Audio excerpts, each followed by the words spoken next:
Welcome to the Retro Adventurers. Often we bring you game reviews, we bring you conversations with classic game developers. We're trying something a little bit different on this episode because one of the things that helped guide the adventure scene of the 70s and 80s into the 90s was not just the people and the products, but the magazines that surrounded the industry.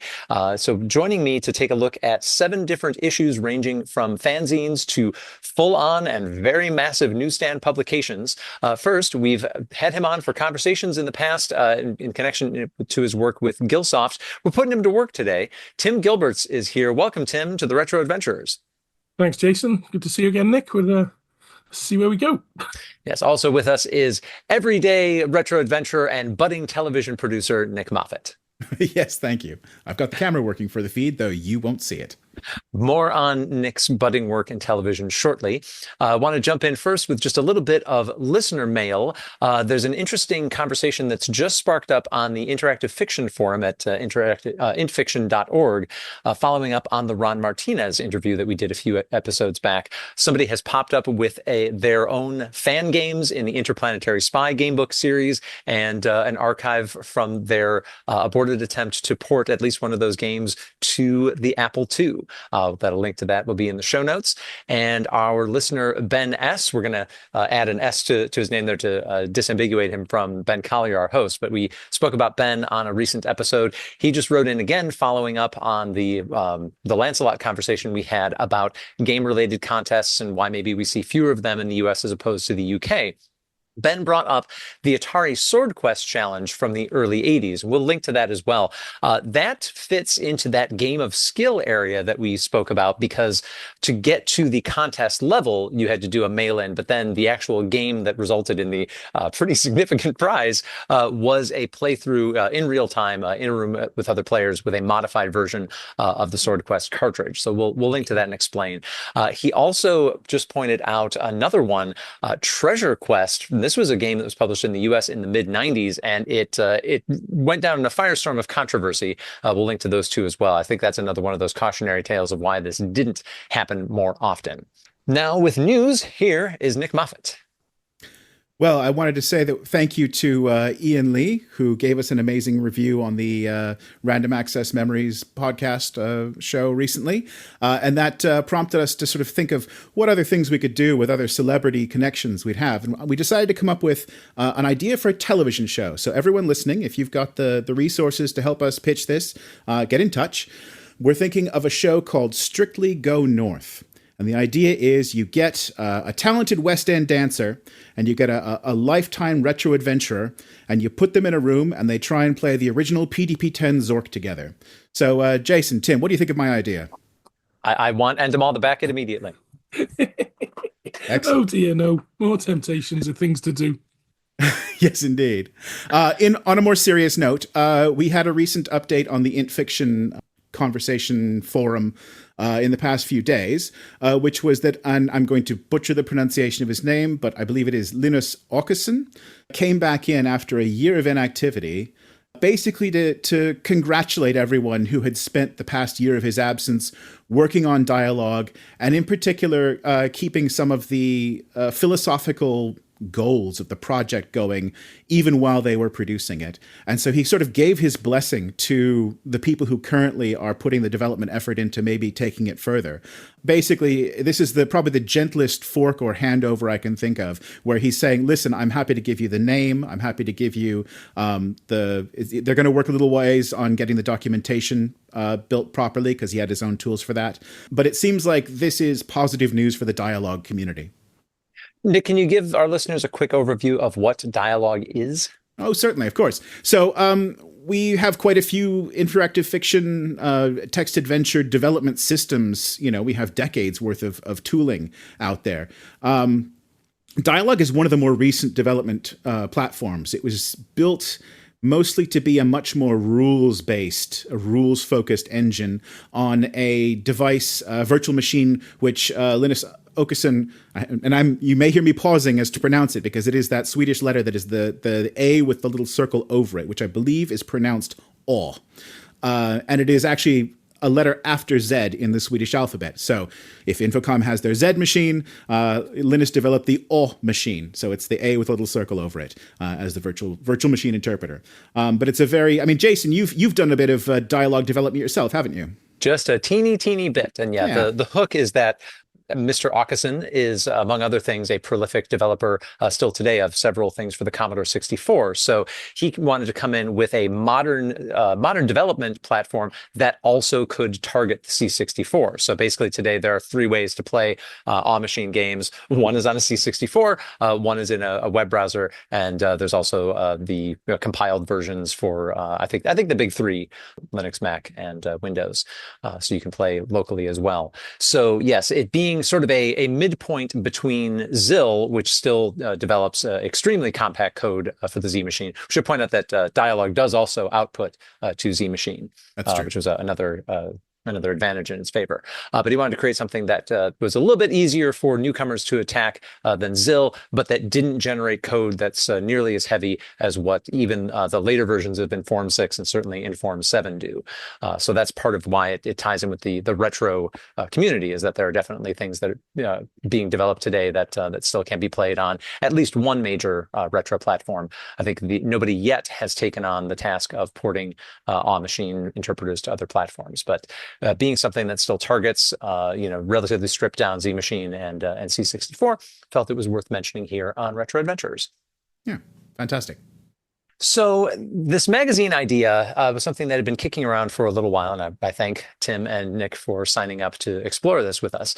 And there are podcasts out there that I'm taking a cue from that kind of go through the journals that chronicled their industry on a week-by-week and month-by-month basis. And maybe we'll do that. But what I wanted to start with was a kind of an overview of where some of the significant writing was taking place, some of the significant developments and sort of regional or country-by-country differences. So in the 7 issues that we're tackling, we've got a little bit of everything. We've got corporate newsletters, we've got major monthly publications, and we've got fanzines that kind of follow the peak of the commercial period. And since this was my big idea, I will kick it off. And we are going to look first at the New York Times Volume 3, Issue 1. This was from winter 1984, the early part of 1984. Seasonal tags are always confusing in that way. But so this is 83 into 84. And the New York Times was something that, as an Infocom player, I certainly knew about. I did not get a hold of any of the issues until it had been compelled to rebrand by the lawyers at the New York Times into the Status line. So I also was reminded as I started looking into this that New York Times wasn't even originally an official Infocom publication. For the first 2 years, it was put out by the Zork Users Group. And then Infocom hired essentially the guy at the Zork Users Group who was doing all the interesting things, including, I don't know if it was all the interesting things, but he was publishing New York Times. It seemed like he was the one who was really pushing Invisiclues out there. So it got folded into the Infocom operation. I also was reminded or really just kind of realized for the first time that there was not a whole lot to the New York Times in those early issues. Some of them were just a single piece of paper front and back. This one's pretty compact. It's only 4 pages. So it's a quick read.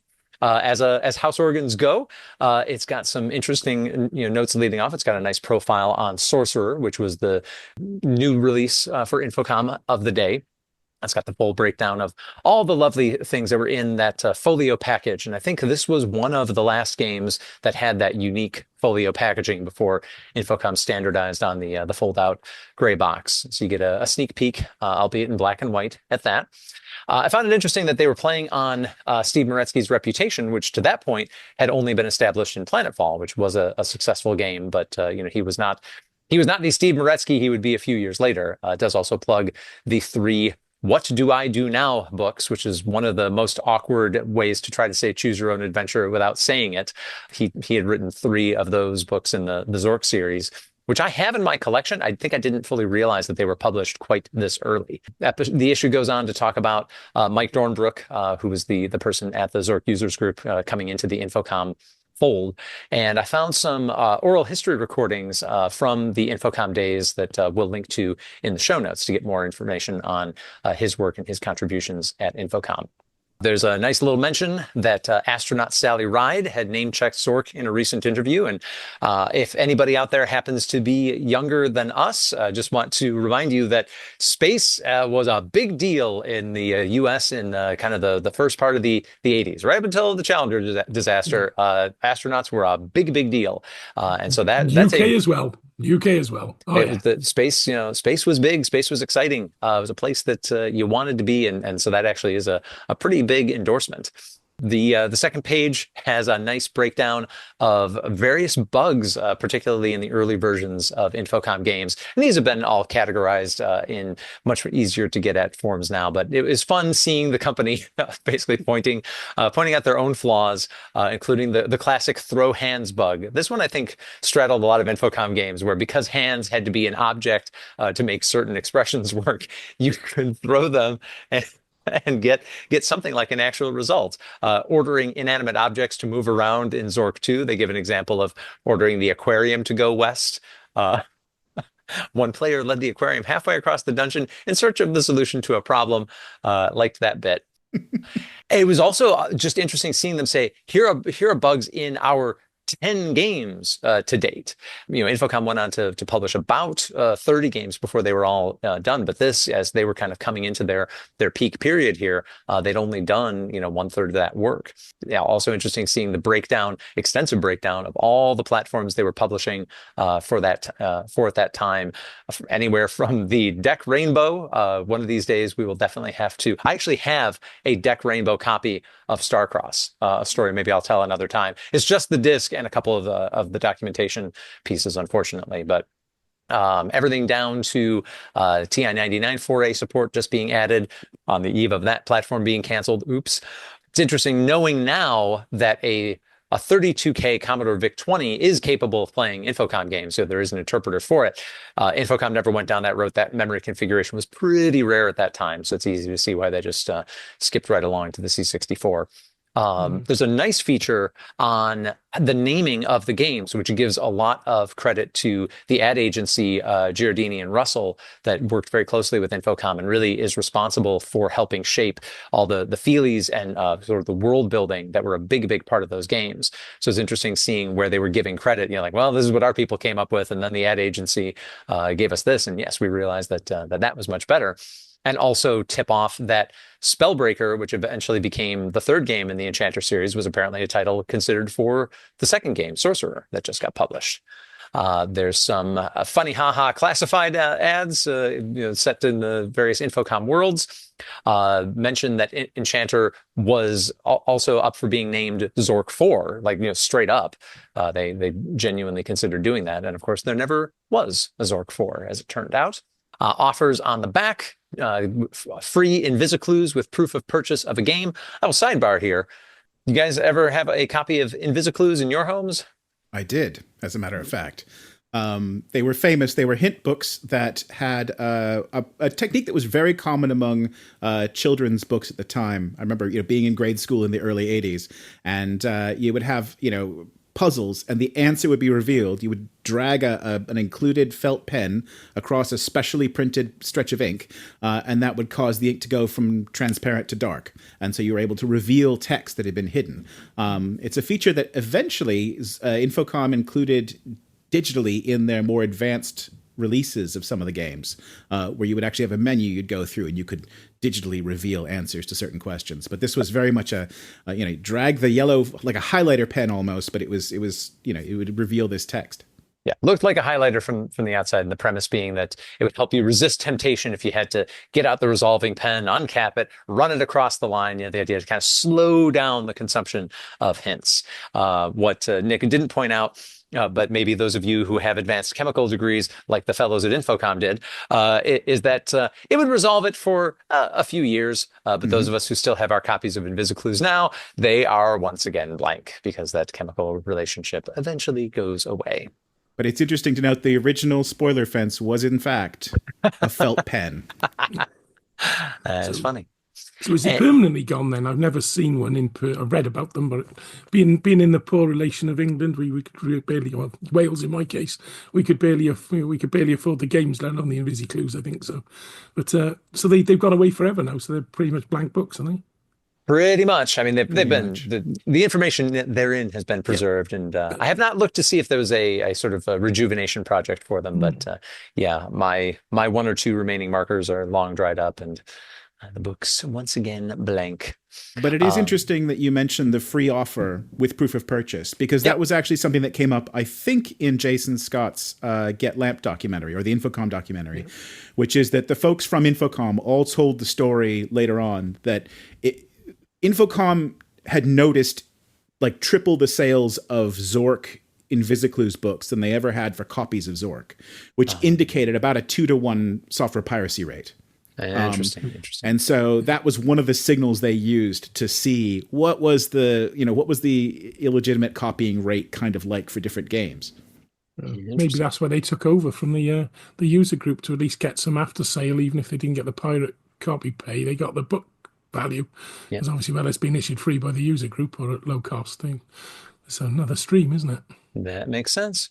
And the last little item here is the New York Times puzzle. It is a math puzzle. Once again, thank you, MIT graduates at Infocom. Basically, you build a lot of lore in from different things in the world building of most of the games, and that resolves in a variable X. You send your answer with variable X in by May 1st. It was a 10 prize giveaway of a copy of Sorcerer. We will leave that exercise to you, the listeners. Let us know your solutions to the New York Times puzzle. It's a little 41 years too late to get your free copy of Sorcerer. But yeah, the little 4-page delve into the New York Times. I want to name check my youth librarian from the 80s. I had convinced Joyce Wagner at Poplar Creek Library to get a copy or get a subscription of the Status Line at one point. I think I had a year on my own, and I didn't feel like justifying paying for it again. So enjoyed a year or two at the local library of the Status Line. But yeah, this was a nice little look inside a corporate newsletter that certainly was written to its audience with quite a sense of humor and also some some actual news you can use. Yeah. Yeah. Interesting they used an Atari as the shot for a computer with an Infocom game. I wonder whether there was any arrangement for that, or whether they just did it for nothing with an IBM PC monitor. Oh, that is interesting. Yeah, for the ad on page 3. Yeah, I don't know. That may just been what the what the ad agency had nearby, or it's an Apple disk drive as well. It's all 3. Yeah. Well, so it's an indicator of all of them. Infocom had a very extensive testing laboratory for their hardware for the support of the Z machine. Right, that was an entire department. So you had the imps over on one side of the house, and you had these sort of interpreter developers over on the other side.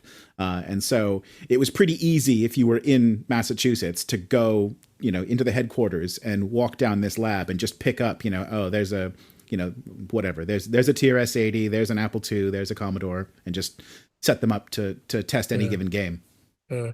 Okay. Well, I assumed they would have that. But that's probably why they've done it. It's quite unusual. I like the little wanted ads next to it as well, and for sale and the classifieds. So I used to pour through those sort of things in magazines more than I did the Make magazine.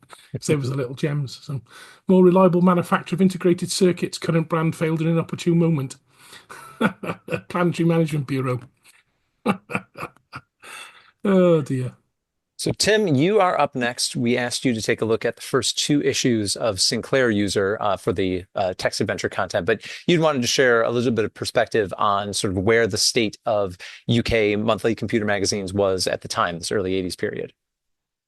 I did, and I just for people perhaps who don't come from the UK. I mean, obviously you had the big ones that started in the 60s and 70s: Computer Weekly, Computing, Personal Computer World, Practical Computing. They all had similar equivalents, I think. We had sort of, but they were all technical magazines. A lot of them more business orientated ones. So there was really, you didn't see a lot there other than Computing Today started to again come out of the technical magazine environment. That was much more what we were consuming early on. You could get things like BYTE in the UK and some of the other sort of related newsstand type American mag, but it was sporadic. You wouldn't have a regular feed for them unless you'd ordered it. So the reality is the sort of magazines we're talking about did start in the 80s. So Computer and Video Games launched in 81. We also saw then some of the weeklies in '83, and that I think really gives us where we're coming to with what you wanted me to cover, which is Sinclair User, because that came out in '82, April of '82 for its first issue. I know we're going to talk about issue 2 and 3 because that's the adventure one, but I think it's interesting because this is just before the Spectrum became known. I mean, there was no even a rumor of a ZX82 was just about, the rumors were starting to circulate that Sinclair would have a new computer. So this magazine really fired up to cover the ZX80 and ZX81, which is a much more limited platform. So their early magazine, the number 1, has got a little bit about Games Roundup mentioning it, but really adventures get practically no mention there, which is why we're going to cover 2 and 3, I think. So issue 2, May 1982, it's actually got adventure column in the contents. So, maybe one of the earliest dedicated adventure columns, which is quite nice to see. And it does, as I said, it does sort of pick up on the ZX82. It's likely to be called the Spectrum now. So they've got there, because of course in the UK, I don't know if it's similar in the US, but the May issue would have been gone to publication end of Feb, beginning of, really March, I suppose. So it could be on the stands in April. So you're reading it all of April and into May. Lead time, between the lead times and selling issues ahead. In other words, the May issue is going to hit the stands sometime in April, but it probably would have been put to bed. It's fair enough. Yeah, so this, just because obviously the Spectrum didn't come out until April. So I thought it was a great magazine because it has lots of little snippets all the way through it. I mean, the big thing that sort of meets what we're going to talk about is an article by Phil Garrett, which is a two-parter in both issues, issue 2 and 3, called "Watch Out for Dragons." But you can see some of the stuff is already starting to appear. I found the adverts a good way of sensing the market at the time. So Bug Bite certainly mentions adventures. They got one, The Damsel and the Beast. It's a graphical game though. They mentioned Dictator, which is a resource management game, which they do cover in the adventure article. And of course, they advertise Star Trek, which is a sort of precursor of the text control game. So the term adventure is a little bit fuzzy still, I think, about what people consider adventures in the UK, definitely. So there's definitely all those three. And I think that's quite common, isn't it? The resource management type games are seen as simulations, really, as they were initially rolled into the adventuring scene. And we see that a bit in the article. But the actual main art, I think for those who haven't seen it, look it up. They've got this lovely picture of a pair of eyes looking out from an open castle portcullis, occupying a huge portion of the screen. And that's sort of important for these magazines. They're quite meant to be visually appealing. I think it's that rather than just being lots of dry text. They're trying to put the illustrations in and get your eyes drawn into it, which is a theme of the games, I think. So that was lovely to look at.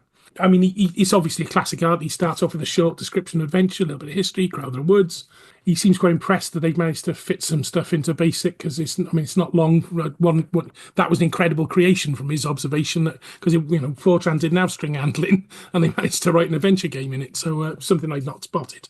There's always something new, even in Stuff and Sold, isn't there? He jumped straight in then with this sort of cover about Abersoft Adventure, which is really the sort of first available adventure in the UK, with the classic Crowther Woods one crammed into a ZX81. So, I mean, you needed quite a bit. It's mostly machine code. And the price today was quite interesting. It's £10, which is £38 today. So that's, 40 something dollars. That's not an insignificant sum of money for a copy of a game for a ZX81 that their only cost like £100 at the time. So it's almost the tenth of the price of the machine just for this first game. But it's a significant amount of 13k of code. It's quite a lot, needs the expansion set. So, and it was a really good game. I remember playing this one. I think it might have been even one of the first I came across. It was where I came across Adventure, was Abersoft's ZX81 Adventure.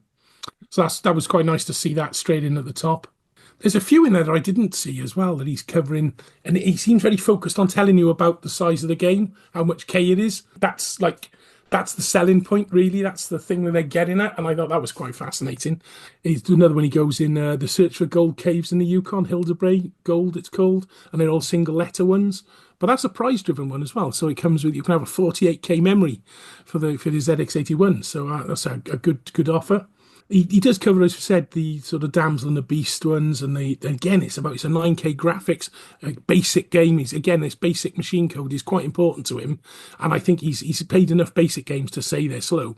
And of course, the ZX81 and the ZX8 were quite slow because they were using all their resources to display the screen. So it's a lot slower, I think, and that is important to him. That the ones with assembly language are great, So it's we're coming into these games, and he's picking out that it sounds more rogue-like, maybe that it's single-hit commands, torches, and these aren't text adventures as we know them, are they?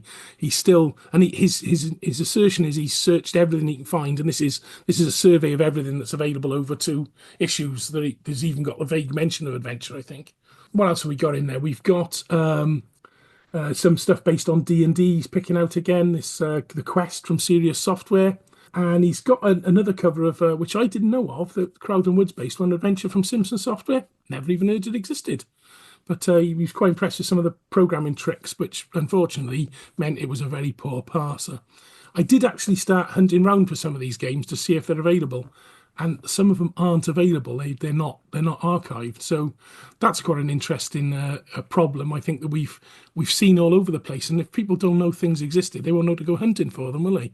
That's a shame. So maybe I will have to start trying to track down these missing games where we can't get them. What else have we got in this one? So he's 3-on-1 tape. That was quite a good one from Phipps Associates. And he also mentioned, I don't know if you're aware of this, but there was a book over here by Trevor Toms. I think I mentioned it when we talked.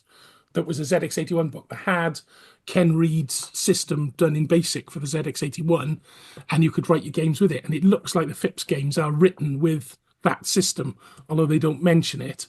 He does mention the book, but doesn't mention it's got the adventure system in it elsewhere. So there's not the clarity that is in there, but it is obviously around at that time and has affected these ones.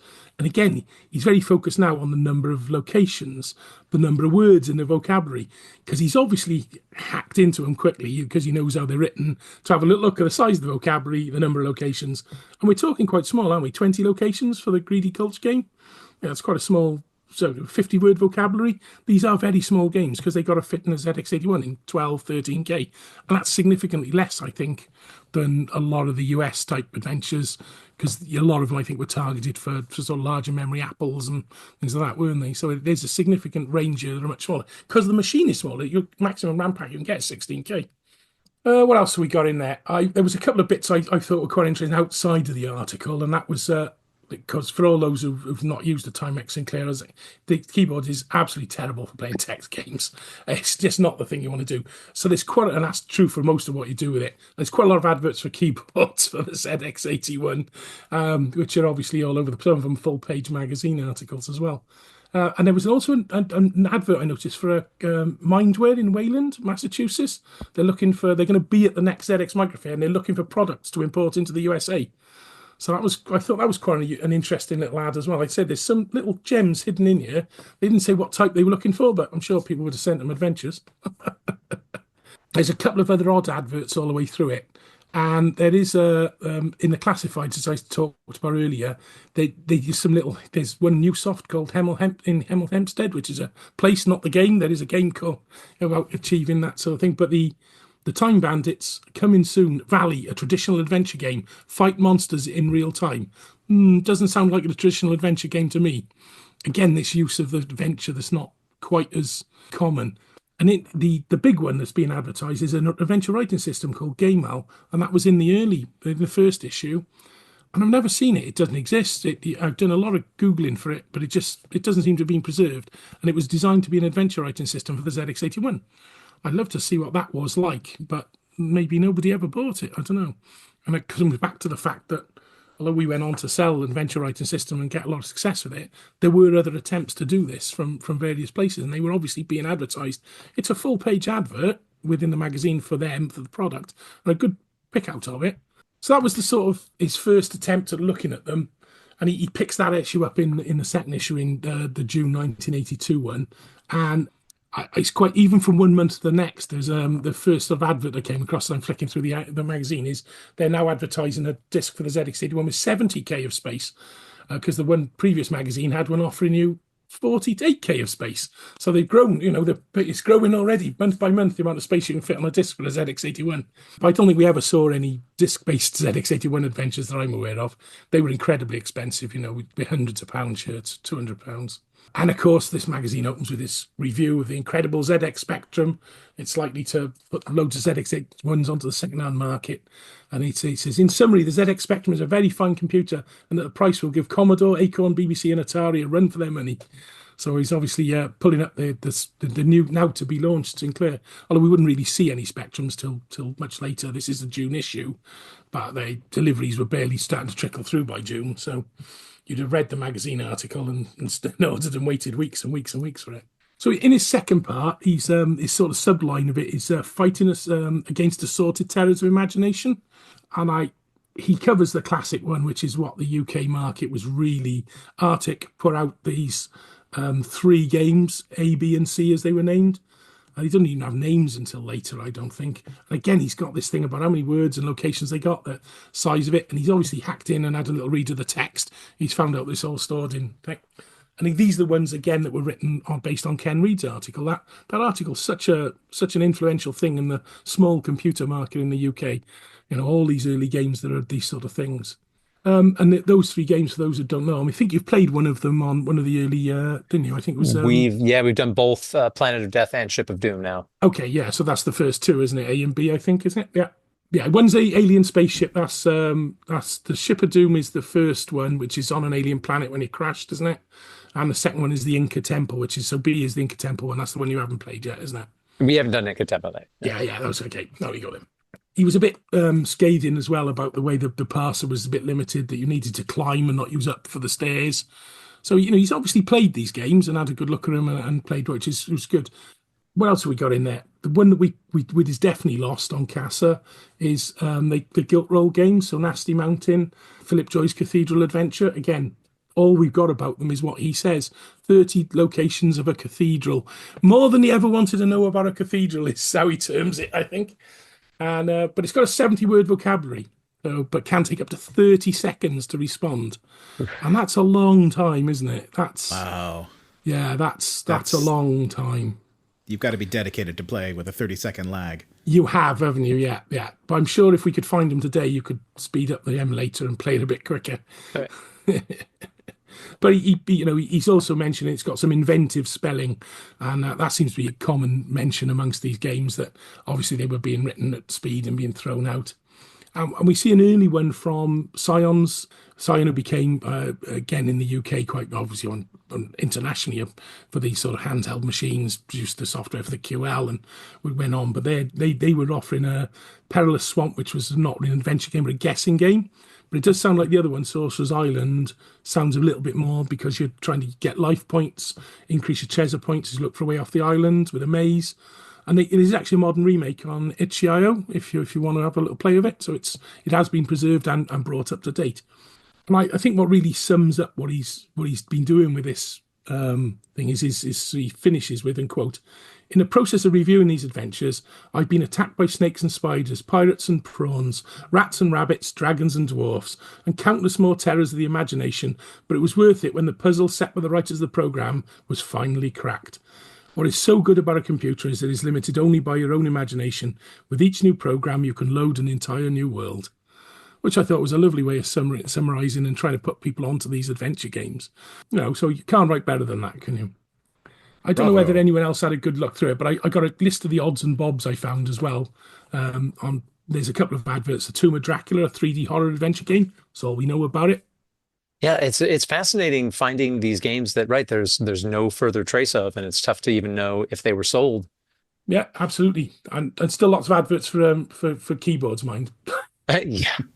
Yeah, everything, because those machines were that was the flat membrane. So yeah, we see everything from kind of project box, but full stroke keyboards to overlays and all sorts of other gadgets. Okay, Carnell had a quarter-page advert in as well, which is quite interesting. So they went on to do Volcanic Dungeon, and they were quite well known. And they did a Wumpus Adventure, which is obviously based on the original Wumpus Hunt type game. So there was a couple of some of the early people who went later on to do some quite big advertising were starting out at this point as well. Yeah, I'll be mentioning them in just a little bit, actually. You will? Okay, cool. Yeah. The what you were saying about his focus on how big was the code, how many rooms. I mean, we see that today. I especially see it when people are releasing their choice games. There's a lot of like, I today am releasing my 180,000 word game. Please help me beta test my 210,000 word game. That seems to be quantifying the game somehow seems to still be a thing. I think especially when you've got such limited hardware platforms, sometimes it's a clue that either this game is too much for your machine. I mean, obviously they'll have requirements in the when they sell you the tape or anything, but also it might be this will take advantage of your new larger machine. Yeah. Right, you're gonna get your money's worth. Yeah, exactly. Well, and that value for money, thing. I mean, Tim, like you mentioned, £10 was pretty significant investment, and we're also kind of dancing around the fact that these were all tape load games. So you're investing several minutes in the load, and hopefully it works. Yeah. So how big is it is going to impact how much that loading time is. But yeah, to your point, then Nick, okay, but am I getting something that's worthy of making this investment of time and money in order to play? So yeah. I think it's interesting the genre bleed that we sort of see in some of these, and I think we'll see this in some of the other magazines as well.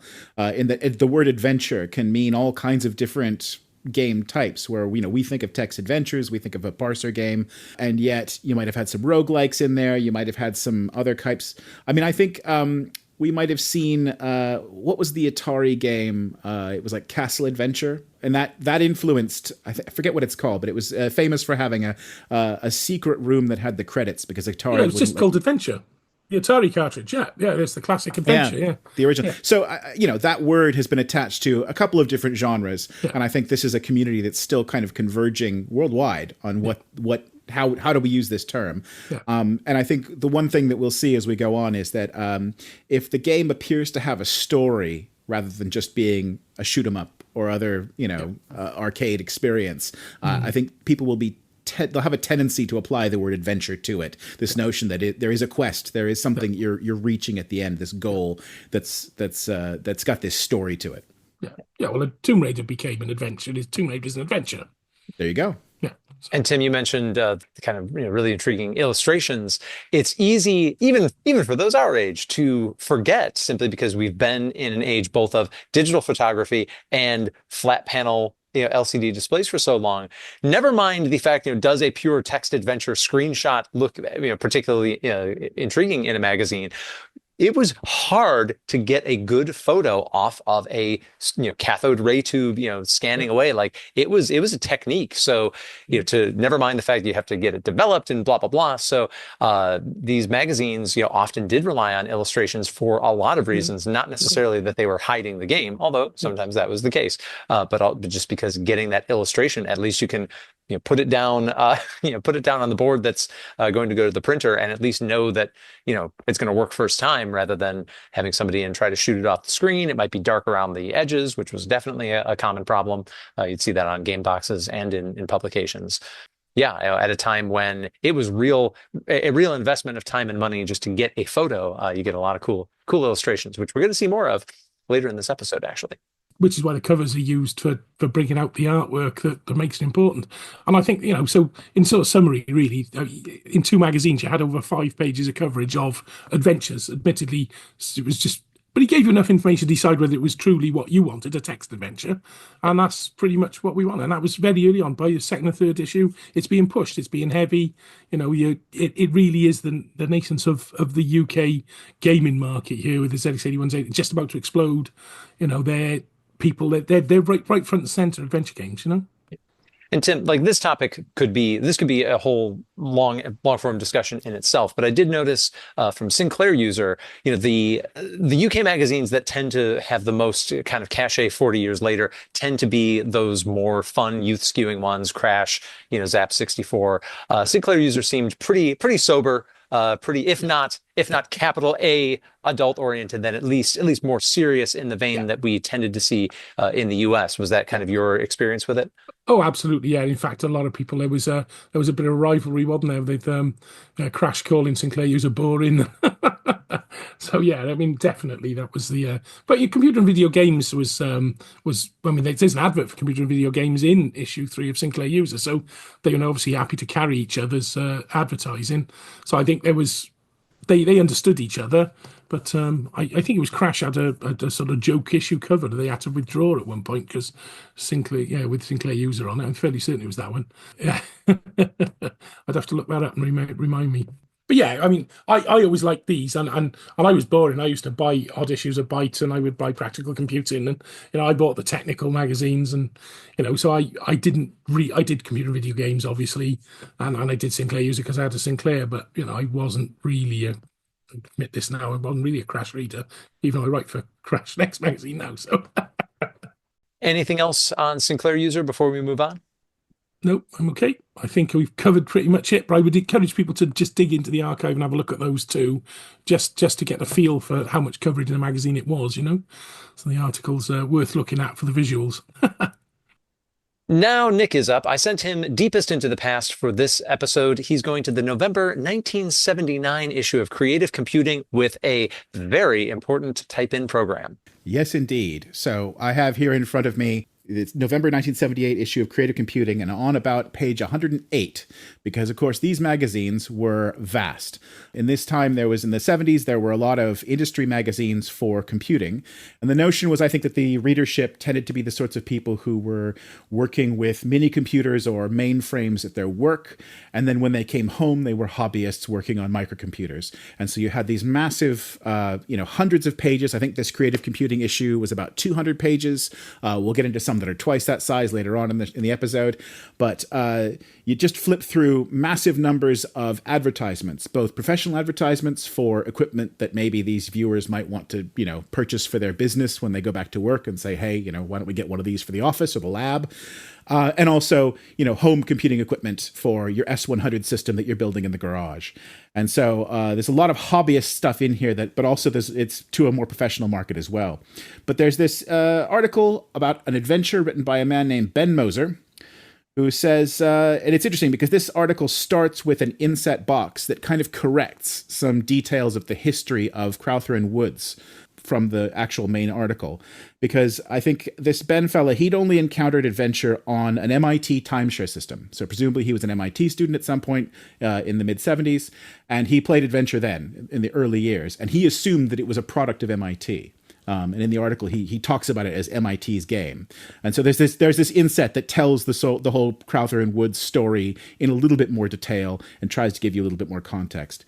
Ben basically played this game at MIT and then moved on somewhere else and had access to first an HP 2000 and then later an HP 3000. And these were machines that were sort of stack-based architectures, 16-bit mini computers, I believe they were. An architecture that actually lasted until like 2010 or something. They kept going, making it a supported subset of PA RISC and all sorts of things. Hewlett-Packard kept this architecture going for way longer than you'd expect. But one of the things that these systems had was a really good BASIC. And so he started first on the 2000, and then he found access to an HP 3000 with a lot of disk space, and there were very few people using it yet, and so he could start this project of writing this big game in HP BASIC. And he basically used his notes from playing Adventure at MIT to recreate the game. He just was going from memory and from his maps that he'd drawn on notepads. Nick, I have a question for you. Do you believe that Ben Moser is telling the truth, that he recreated Adventure just from his notes? Or is it possible that he had the source code like a lot of other people did, and for some reason or other is not confessing that he rebuilt this resource? I think that is a very real possibility. If he had played this and was going from his memory, then he must have interviewed quite a few people to get a lot of the details of the original Adventure quite correct. There's some details in here if you play it, which I don't think we'll have time to get into, the ways that the behavior of the axe and other things that I think really there's some implementation details that I think came through in there. And/or thousands of hours of playing it, not doing your job. Yeah, exactly. Well, I mean, it sounds like he was a student, but yeah. And like I genuinely am open to the prospect that either one is true. Yeah, and I am not a neuroscientist, but there's certainly a way in which computers were sort of a payoff for people who could hold vast amounts of precise details in their head and then replicate it at a later time. Yeah. I was listening to an interview some years ago, I think it was from the Antic podcast, about somebody who had a big assembly language project that he had to complete, and he did it by sitting down, looking at everything that had to be accomplished, doing other things for 6 weeks, and then his brain said, I am ready to provide you the program now. So could Ben Moser be that kind of person? Could he have played the game enough that he was able to sort through every detail? I absolutely think that that is possible. However, for being a game that we know the source code was available, like that's one of the ways that there was Microsoft Adventure and all these different other, ports and remixes. I found it very strange that this guy was saying, oh, I did it from memory when the source code was out there. It's very strange, however, because this was a platform that one of the things he says in this article is that he started working on it and he had to stop. And the reason why is because all the other students, their Fortran projects were using up the disk space. So this was a machine with a Fortran compiler on it. It's peculiar why he wouldn't have just compiled the Crowther and Woods Fortran version for this machine. Perhaps this was just the project he had in mind and wanted to do. Who can say?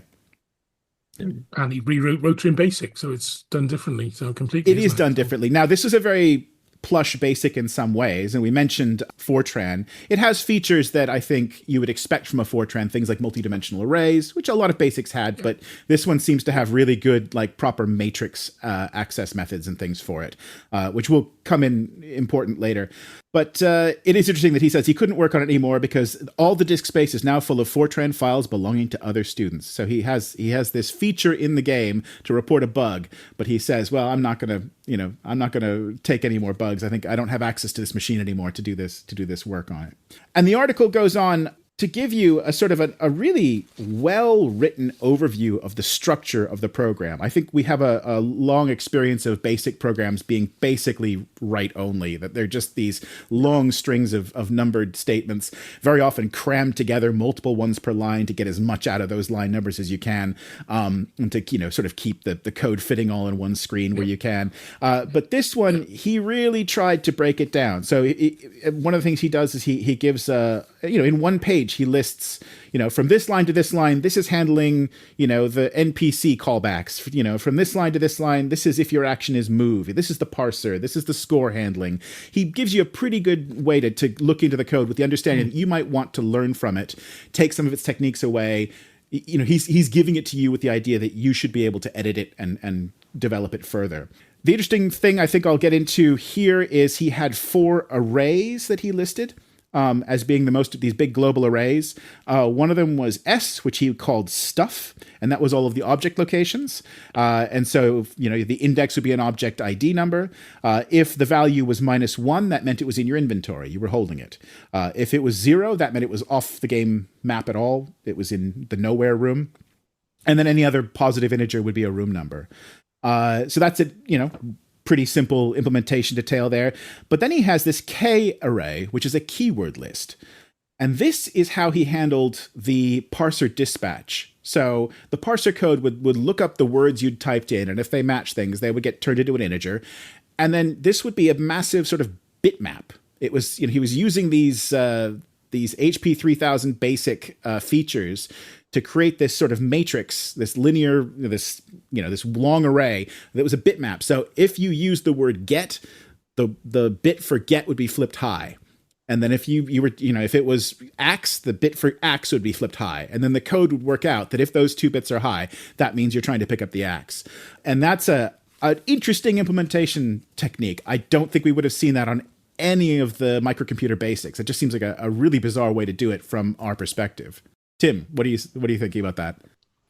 I'm quite amazed that you went that far in the code. I had a little dig around in it and worked out that there was 20 pages of data records to enter into a disk file as a job. Yep. That's a fair amount of punching before you even start with the program. It's yes. So you don't even get to that till page 126. I mean, the sheer volume of this, I did quite like the fact it's laid out though. So if you had the magazine in front of you, as you turn it over, each listing in landscape, you're going to add on the page below you, but the actual listing's above, so that you don't have to flip that was quite, I thought, obviously thought about it. And I loved the little pictures in the listing. I really did. It really broke that listing up with the little dwarves and the things doing things, and it was great. Yeah. So it was, if you're going to present source, wow, that's the way to do it. Clip art in your source, something for future developers to think about. Yeah. Yeah. Yeah, that's what I was alluding to with the illustrations from Sinclair User, was that we were going to see a lot of these in the very extensive listings. Yeah. not to put you further on the spot, Nick, but because you did go through the code, Moser also said, well, my game has some different, areas and features. Did you happen to spot any of those? Like in my quick glance, I did not, but I also don't have all of Colossal Cave, in my memory. I was trying to remember. I was looking for a famous bug, and I couldn't remember which one it was. I thought it was to do with the axe, and if you throw it in a certain place, it'll do something you don't expect. Yeah, there's the bear, there's the dwarf, there's the... Anyway, I couldn't dig into any further than that, really. A lot of it's there. Yeah, I think a lot of it's there. Because... Yeah, it was more that he seemed to be saying, "Oh, I've added some other stuff," and I'm wondering if we know what that is. It does not seem that there's a binary copy of this out there. I went and looked on the Adventure family tree, and this game was listed as being essentially like lost, and they didn't know where it was. And not that we did brilliant archaeology to find this, but I said, "Oh, it's it's right here." Yeah. So that they said, "Okay, we'll add that link to the next update." So crowdsource typing needed then. Yeah, or OCR and careful editing. I didn't really notice, but there was on page 136, he had a little 2-page spread with a sample run of the game. He'd obviously printed out the sample run. Yeah. And I did notice in there that he supports everything we get, so Get Everything will work. Oh. Which isn't always supported in all versions of Adventure. And the Z8 version, the current Z8 version you can play from CPM doesn't support that. But then this, I don't think one of the things this doesn't do is you don't lose 5 points for reading instructions. Okay. I hope people realize I haven't done a spoiler for anyone playing Adventure. I think but you do lose 5 points instantly for reading the instructions. Statute of limitations has passed on that one, I think. Okay, that's all right. Yeah, that's interesting. I did look at the code for the scope management, which is basically what objects are present for the player to actually interact with, and that seemed to be rather well done. But I spent more time looking into the strange parallel arrays that he created, these massive bitmaps, which definitely seem, and that is bonkers. I mean, it's meant for a larger machine, and again, like you said, it's not like your Scott Adams game or your other game where you're trying to fit everything into tape load in RAM. You have a disk system. You can trust that when it's time to print an error message or a reaction message, it can page out to disk and pull in a text string to squirt out the terminal. Yeah, and he sort of picks up that difference between them, I think, in the introduction, doesn't he? He says, in comparing the Adams Adventures to Crowther Woods, the original game has longer descriptions, and he says seems a bit more awesome, but the Scott Adams Adventures require more thinking and themes are more sophisticated or different than the original. So he's obviously picked up that difference, and it's purely down to that capacity, isn't it? The big machines. When we were talking about the New York Times earlier, I noticed they still listed PDP-11 as an option for getting your games. Yep, they were obviously still producing them for PDP users. They were for most of the Z3, what we now call Z3 games. Yeah. They were still producing PDP-11 versions. I've never used a PDP-11. I wouldn't have been aware of that. Very, very few were, but yeah, it was. Yeah, I did notice that thing where he was talking about the difference with the Scott Adams Adventures, and I took that more as because the Scott Adams series, he was playing with genre. There's the spy one, there's the space one, where it takes place in space. Whereas Adventure, you kind of infamously is almost devoid of story or plot. You're outside a building. There's stuff you wander around, but there's no real sense of who you are, how you got here, or why any of this is happening. So, and there's not a lot in the magazine about the Scott Adams games. I noticed there was a page 182. There's a small software systems ad. And that's the only place I could mention. It's Adventure! $14.95 each.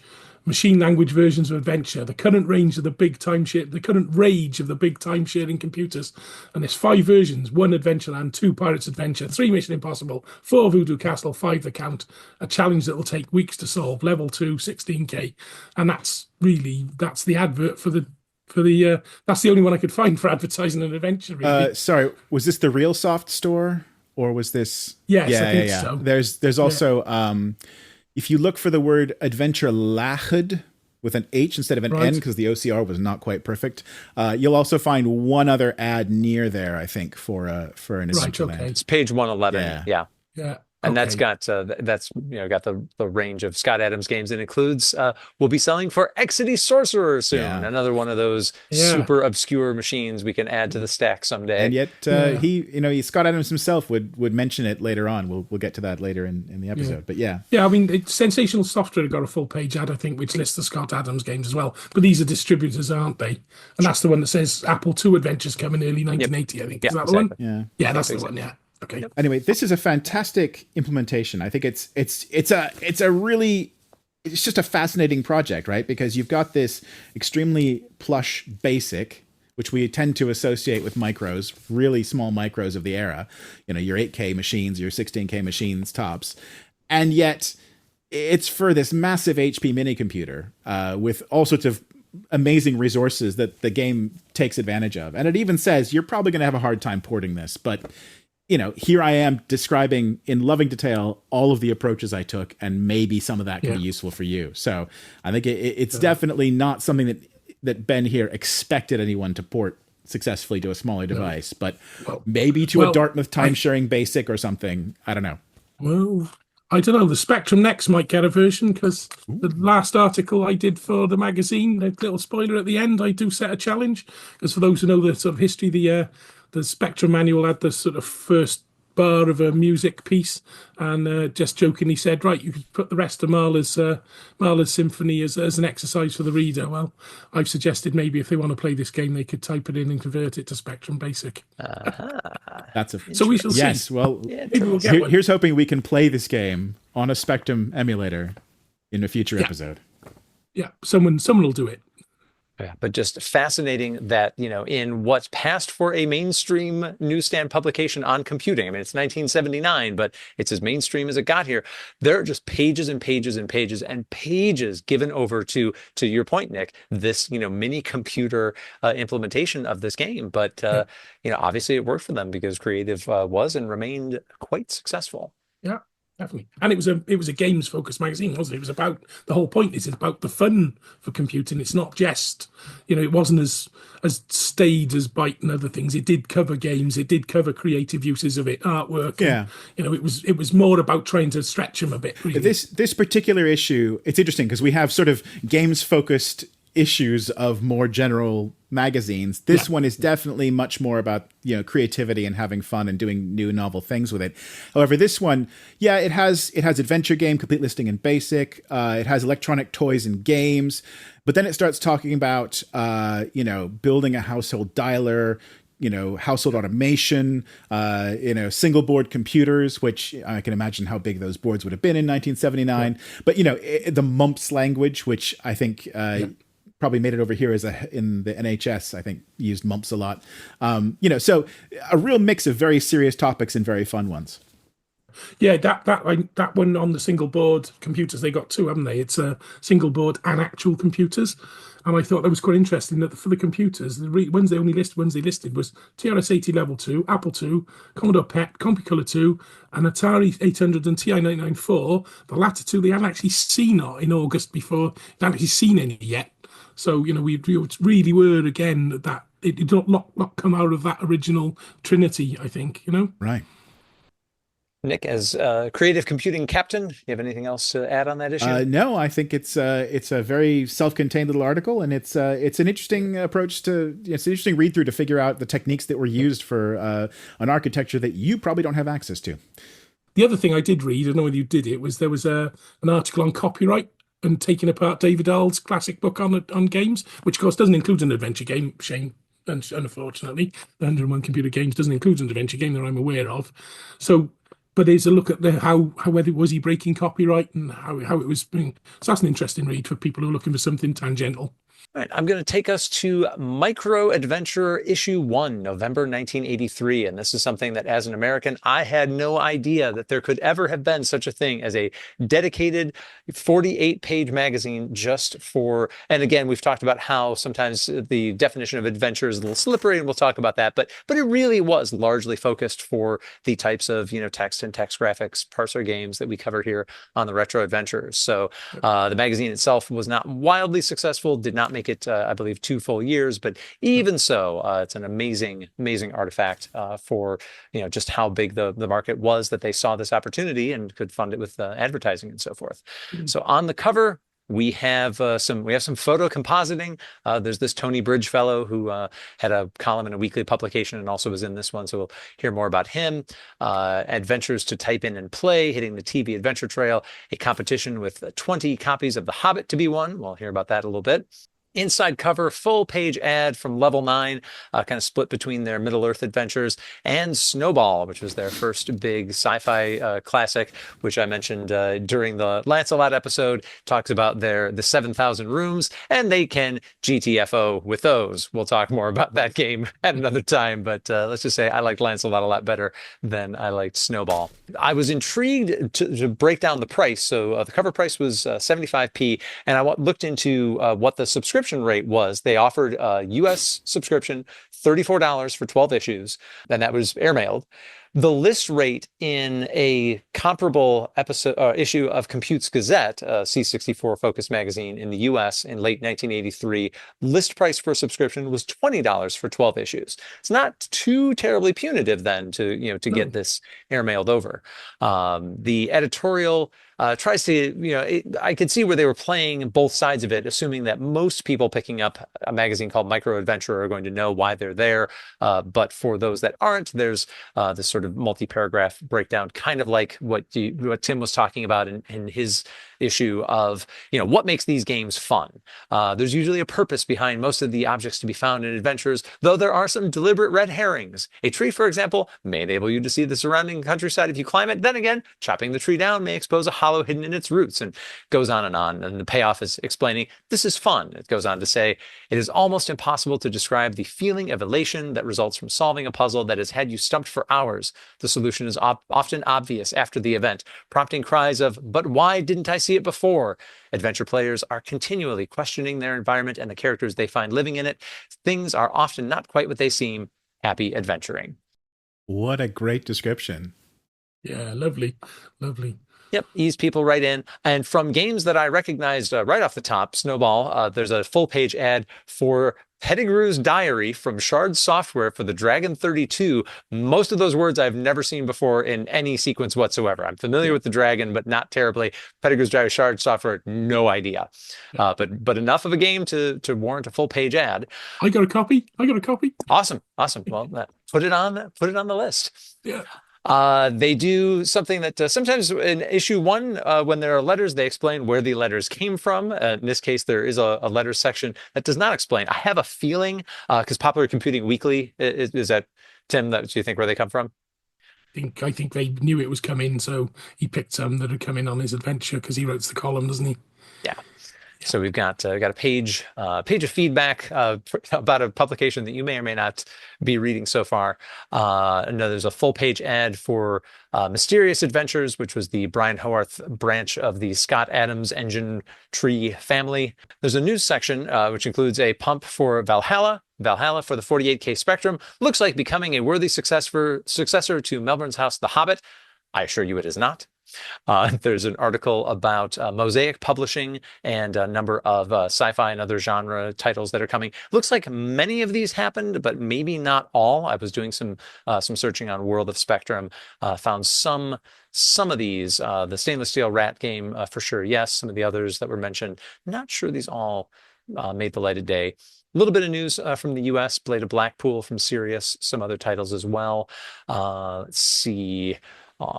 Looks like, some of those happened. Sherlock Holmes game, which we're going to be talking about in an upcoming episode. Snowball plug.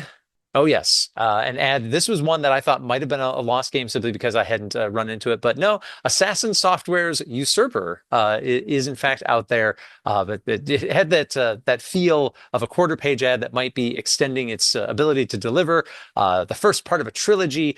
First multiplayer adventure game, 1 to 10 players wade through the gamut of beasts, men, and monsters. It looks like it was kind of a multiplayer roguelike. It's probably outside our purview, but D&D-ish, I think. But they do cover a lot of things, though, don't they? Because they got like the TSR games and role playing. I mean, they weren't just text adventures. Come to that.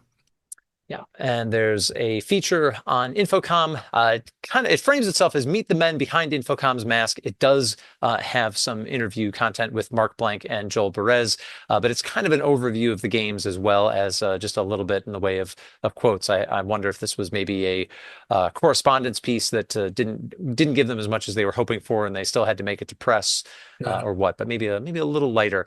Clever use of the suspended mask, though, in the photograph. Yeah, and that was what I had a note here about that, in that they show some of the folio packaging, but they don't really explain like what made these games interesting, which was that, you would get all of these different feelies and background information, when at the time, some games are being shipped with, just a J card's worth of content, at least with the extremely expensive particularly by UK standards, Infocom purchase, you are at least getting a lot in there that kind of sets up the world.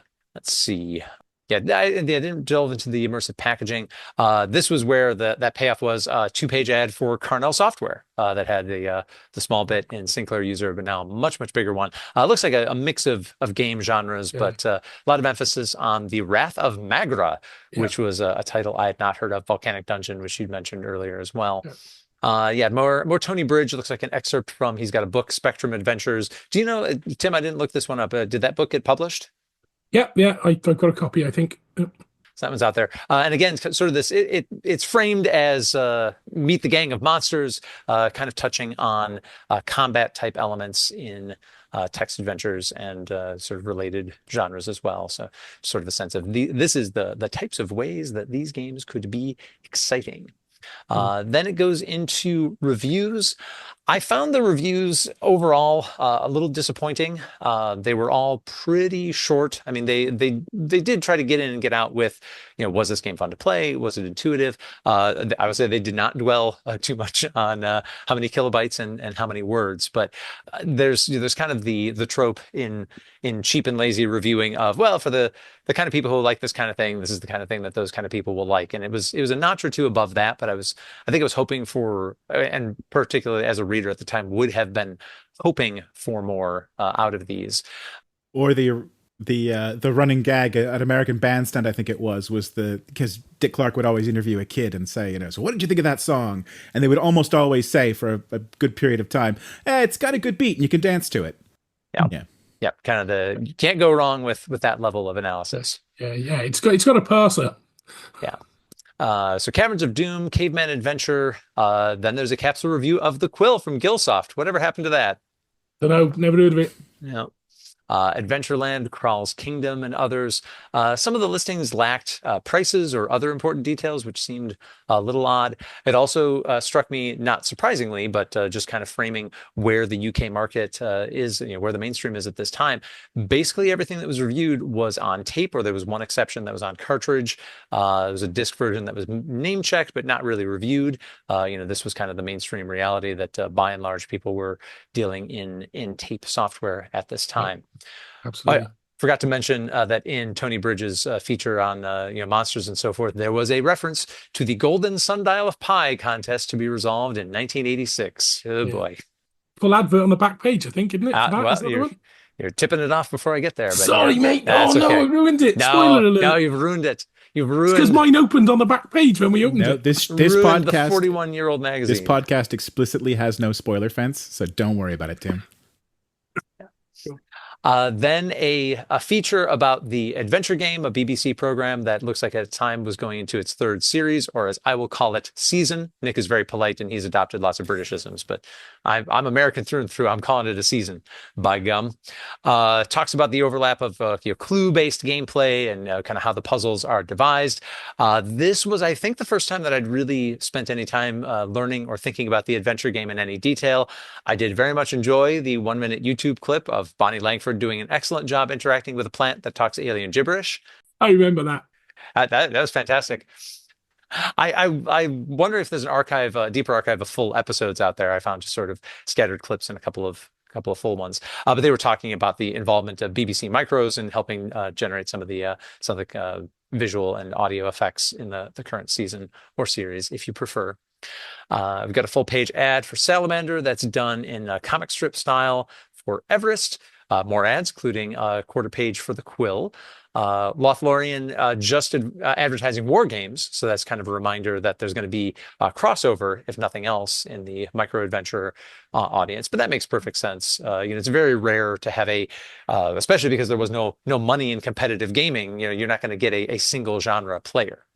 Full color mined that Lothlorien advert, so that would have been pretty juicy price, I would have thought. That's a good point. Yeah, this magazine, like most of the ones we've been covering, is a mix of both black and white inserts and a full color option on the inside. So yeah, Lothlorien went with full color inside, which and it makes you stop, and notice what's going on. Also, color from Richard Shepard Software. That's a 2-page layout, and that looks like a mix of genres, but also some adventures in there.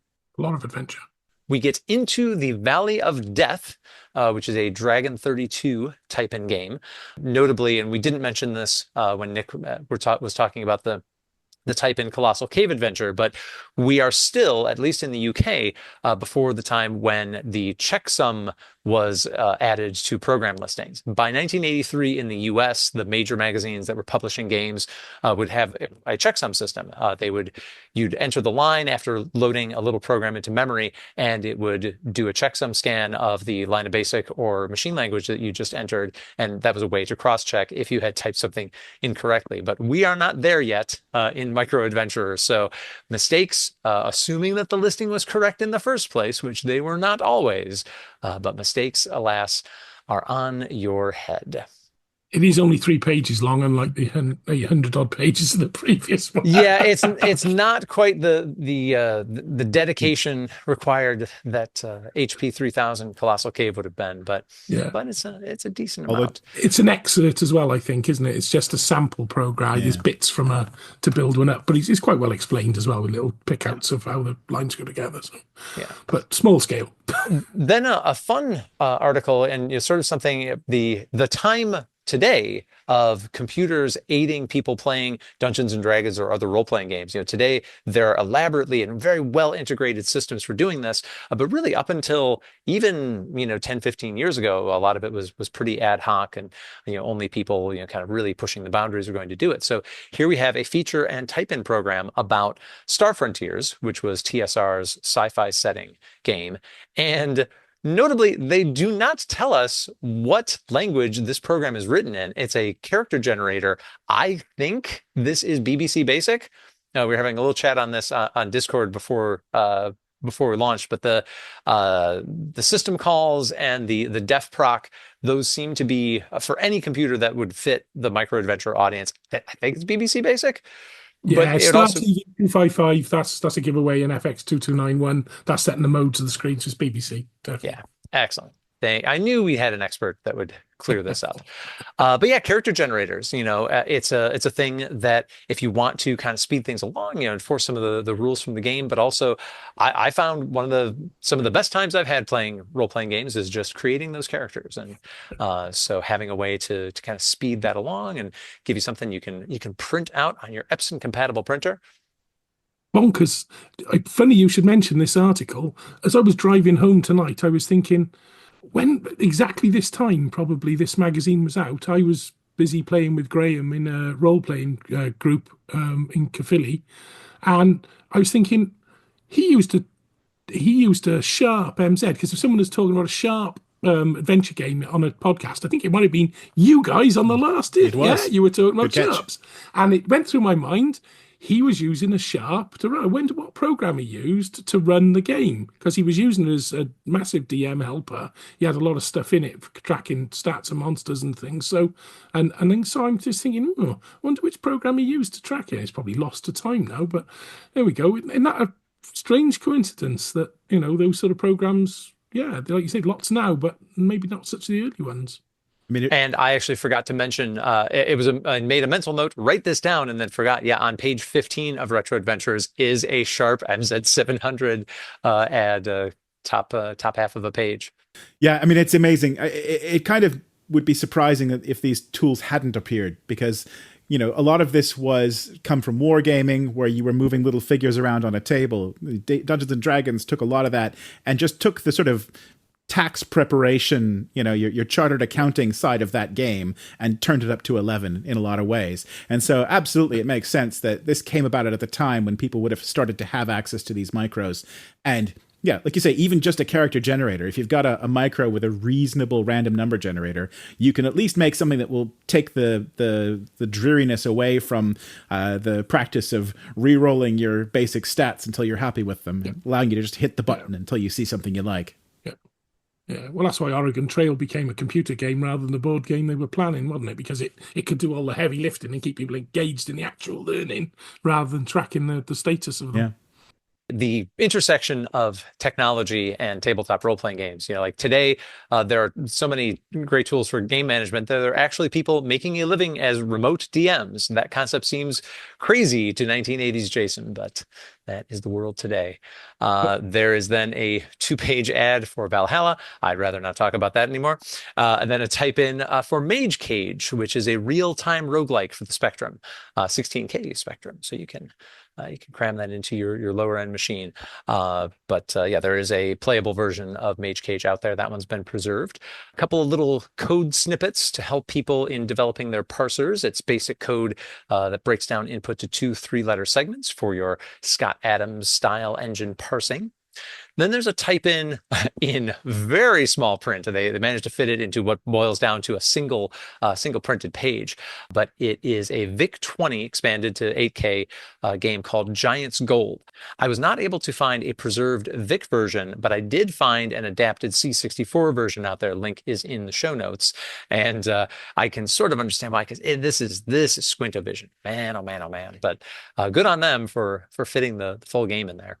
A couple of other quick, short coding tips, and then the adventure file, which is a few pages of the magazine taken up trying to be a guide to all the available adventure games.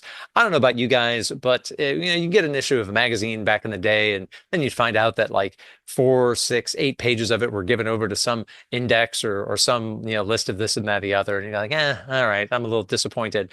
I'm a little disappointed in this because the list is not as exhaustive as you'd like. Just flipping to the infocom section, all they're listing is Sorc 1, 2, and 3. But on the other hand, on the plus side, there's our pal GFS Sorceress is in there and so forth. So they tried, but there's a way to add your games in as well.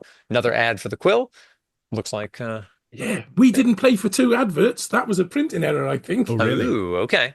Or somebody didn't pay in time, and they were like, "Well, we're going to drop something else in here." Yeah, cool. Then more tips from Tony Bridge. It's actually more of more just a hit piece on arcade gaming.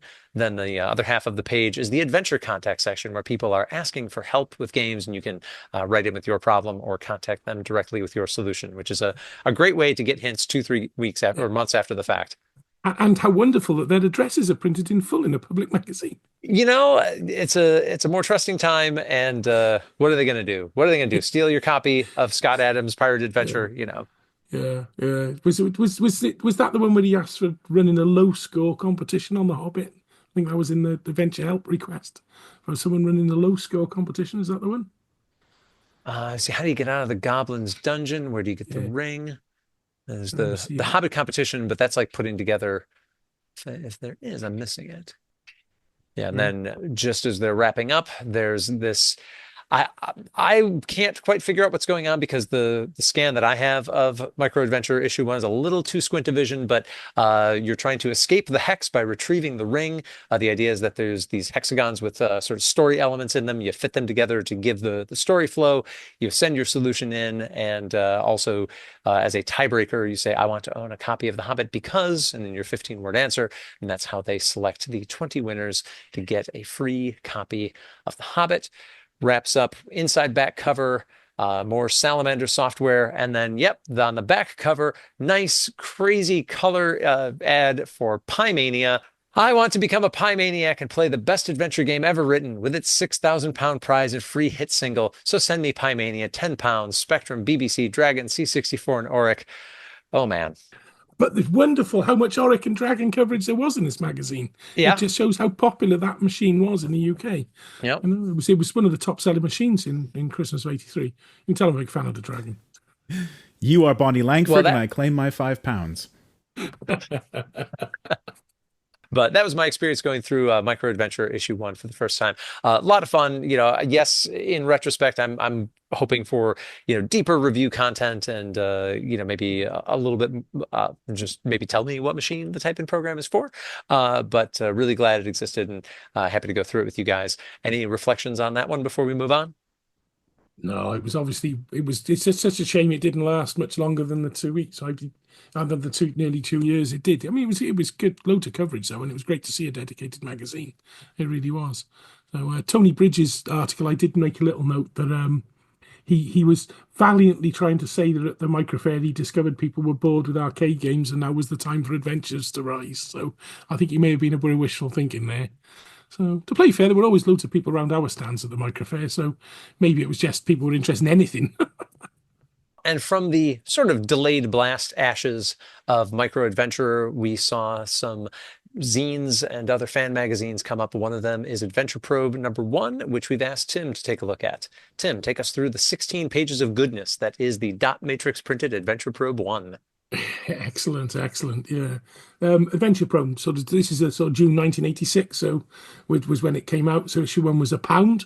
It went on till 2007. So it was quite a good. It's had a circulation around 500 copies apparently. So quite a popular zine, I think. This one is actually is a remastered version, I think. Apparently nothing was changed, but it was just for preserving purposes. They remastered it back into the A5 format. Because by then Barbara Gibb was editing it. Because when we first came out and I was aware of it, we used to talk to Pat Winstanley, who ran it early on. It's interesting that they set out their stall very early on, and they say no commercial considerations. They make that very important in the intro, that they're gonna try and be about the games and not for the organisations and the people trying to sell. And one of the article types they mentioned as well is put in here, and is that the pen pals can be put in free. Again, this lists your name and address, and you can contact people through a magazine. So just put your full address in the magazine is no problem at all. So a zine is a little bit of a different situation to a public one, isn't it? So they've got early on. Then you've got the a competition. It's a 6-day crossing of a barren desert. So I'm sure. They want the answers to Adventure Probe by June the 30th, so no point in trying to fit it in now. But it's worth a little interesting problem. It's the crossing the river, which I thought was quite nice. I did wonder why they mentioned printer ribbons in their sort of introduction bit as well, but I assume printing would be important because people would have been printing out their games and you'd be printing out the fanzine. So sources of printer ribbons was probably an important think about it. And I also quite interesting, we're offering a playtesting service because they're setting up their stall of some of them. I haven't listed them all because we'll cover them as we go through the magazine, but they're sort of laying out, it's their first issue. They're trying to say what sort of things they want to do. And I suppose if you've only got that early contribution, haven't you? And that they will be reviewing older games, which I thought was a good point, because obviously it's a later magazine, but you've still got a good hit. By now, you've got a good history of adventures that people maybe didn't see, especially because by 86, 87, you're starting to see the fade from commercial publication as well of adventure games, so you might not be aware of the earlier stuff. And they're going to put the emphasis on from smaller software houses and individuals. I noticed they review GAC. No problem with GAC. It's just not Quill. So, and of course, it's now quite widely done for Commodore 64, Spectrum, and BBC. Because originally it was only written on the Amstrad. I was quite a hard port, apparently, for those who don't know. It was because it was originally written in Jest machine code by like I wrote it originally, and there was no source code, so it was very hard for people to port. As they had to disassemble it and look at how it worked. It does imply as well that synonyms aren't supported by Quill, but they are. They are. You just need to know how to do it. So, but of course, their parser was much better with adverbs and adjectives, and to get the box and open it, their big thing. I can do 9,999 rooms. I'd like to see you fit that in a 48K spectrum. But it's and again, putting this sort of price context in there, they're saying it's excellent value for £22.95. Again, that's going to be £68 today. That's similar price to what we were pricing Poor at was 24. So again, it's not an insignificant investment for somebody in those sort of times, is it? So the adventure reviews then, and coming back to what you said.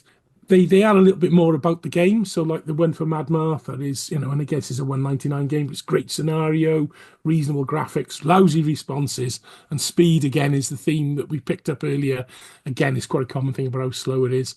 and they didn't like the price of magic from level 9's lens lock for your save game. Because those who don't know that device, you have to sort of put it against the screen, and it had like it was an effect. I'm not sure what it's called. One of the mirrors called they use in for lighthouses. It's that effect, isn't it? Fresnel. Yeah, Fresnel it's a lens. sort of yeah, exactly. Fresnel lens, is it? Yeah. Yeah, I think that's what it is. So it distorts the characters and restores them. You've got to try and read them. So that could be quite disappointing if you couldn't get back to your save game, couldn't it? I did like your comment. It is magic for their follow-up to Red Moon. 18 spells now. Learn how to use them. It's magic with a K. They also cover Temple of Terror from Atlantis Software. And again, we've seen these a lot more 199 games. So you got Subsunk from Firebirds as well. The Temple Terror, again, it's this thing about putting it what it's useful for. I found it easy, but good recommendation for someone who's new to adventuring. So again, they're covering the sort of things you might want to do. Although maybe if you're subscribing to Adventure Probe, you're probably a fairly seasoned adventurer, I would have thought by now. But there we go. What else we got? It's again, they mentioned Quilled. I'm starting to feel oppressed here. Quilled games are typically shorter vocabulary. Well, that's the author, not the tool. I don't know. Maybe I shouldn't get so hurt 40 years later. But they did. He said the more experienced will enjoy the deviousness of the puzzles, and they're going to do a follow up on Sea Base Delta next issue. So they're giving you a teaser for what's coming next as well, which is quite nice for a magazine and start to build it up. It is quite a linear. Each item, as you say, it's a fanzine, isn't it? It's a stapled together set of things, but and they got some good ideas because they're going to do solutions, but they're going to serialize them. Oh, what a good way to get you to get the next issue, So that's great. I love that one. And they've initially they're hoping to get up to 6. Want some help to again. It's asking for help as you're going through, thinking, this is your magazine. Can you add to it? So which is good. I don't know, quite a good way of doing it. They did The Hobbit, Never Ending Story, Valkyrie 17. I hadn't heard of that one. It was not one I've come across. So I'm aware of the other two, obviously. And then they've got their classic hints and tips section, which gives them like cryptic clues, I think. So they aren't just answers on a plate. And Never Ending Story, I picked up a bushfire could be useful. So there you go, it's a good one. I don't remember that bit, Never Ending Story, what it would relate to, but I'm sure someone who's played it will. What else did they cover? They covered a good range of the ring. Lord of the Rings is in there, which of course is a Quill game that's sort of play on the Lord of the Rings, which is done by Fergus McNeil. It's a mix of different, Spider-Man, Message from Andromeda. So it's a good mix of games they're giving clues to. So they've obviously got a good background. I suspect a lot of this is Pat Winstanley herself, I think, putting this together. So obviously a good range of having played games. The one I thought was really clever is this Getting You Started. And it's like a partial solution that takes you a little way into a game. So if you've bought a game and you got stuck at the very early part of it, it gets you over some of it and into the mood of it. So I thought that was quite a clever idea, just giving you a little snippet of to get you into the game. That reminds me of, I think it was Crypt of Medea, which started out with, I think the very beginning of the manual was very much that kind of thing, where it gave you the walkthrough for the first couple of scenes. Right, yeah, okay. Yeah, really helpful then. So, and then there's a big, obviously, I think we can tell what games they were stuck on at this point, because there's a help wanted. Can't get started on Luddites and Mural? What the hell is that? I've never heard of that one. So, Sinbad and the Golden Ship, Lord of the Rings. So that's the full game, isn't it? From, it's done by Melbourne House, isn't it? I think, the Lord of the Rings. Yeah. So, Robin of Sherwood, and a few bits in that. In Warlord, How Do You Kill the Roman? Sorry, can't help you. I never played it, never heard of the game. So there's lots of stuff in here to go exploring if you're looking for games, isn't there? It's a good way of picking out, again, all of these are helping you to say, oh, look at all the range of games you got. And their adventure shop was nice as well. If you've completed a game, why not swap it for someone with the same price value range? So if you've got a 199 game you've played, swap it for any other game that's worth the same price. So that was quite a nice idea of way to do it. So building out the sort of library exchange or second-hand bookshop type idea in the magazine. Do you know if this caught on? I don't. I have no idea. Okay. I really don't. I never made use of it, but I'd never noticed it before, probably for me. So would I, But yeah, it's I mean, it's now, of course. You can't do it as easily because there's not really physical games to swap anymore. But there was a huge range of shops, wasn't there? Game and things too, and trade games. So it certainly became popular. But with a commercial side to it, this is the equivalent of the little wooden bookcases you get alongside the streets now, with a handful of books in for people to walk past and drop your book in and take another one out, isn't it? The little libraries, yeah. Yeah. Yeah. I wondered if maybe it's was one of these well-intentioned things that they're like, oh, actually, this is a lot of work, and doing these tape swaps for people, is not a good use of our time. So never mind. Well, maybe we'll flip ahead in some upcoming get some more issue. episodes and see how it looks. Yes, okay. We'll do a bit of research. I'll follow you up. What else we got? It's an advert for a cassette-based magazine with a serialized adventure. I thought that was quite an unusual one. A couple of adverts, obviously, so they've taken a few. I'm quite interested that they also advertised the Bonzo Meddler transferred in tape to disc. So obviously, it's not a copying program; it's just to get it on the disc for faster loading. So just doing.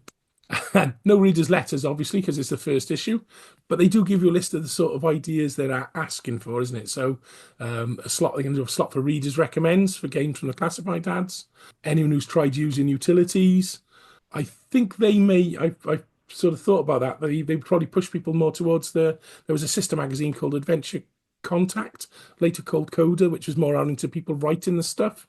So this was done by the same people. So it was a sister publication for people who were writing games. But they were seeking a thing called Kings and Queens of the Castle. People who were an expert in a particular game that could supply rough map, list of objects and things like that. So they were looking for masters of those. And give you this sort of feel of coming over for what they can do in the next issue. More GAC. I always like GAC. Mapping mazes. Well, we all need that for that trope, don't we?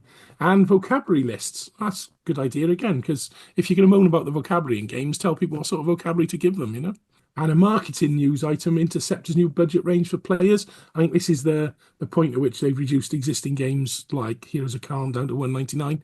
This is the moment where the 199 adventure games started to really become the norm, I think. High price games sort of pretty much stopped after this. Many would attribute that to the wide availability of things like Quill and Gack flooding the market with these games. But that's great. That's not to play, isn't it, for 199? So and cheaper.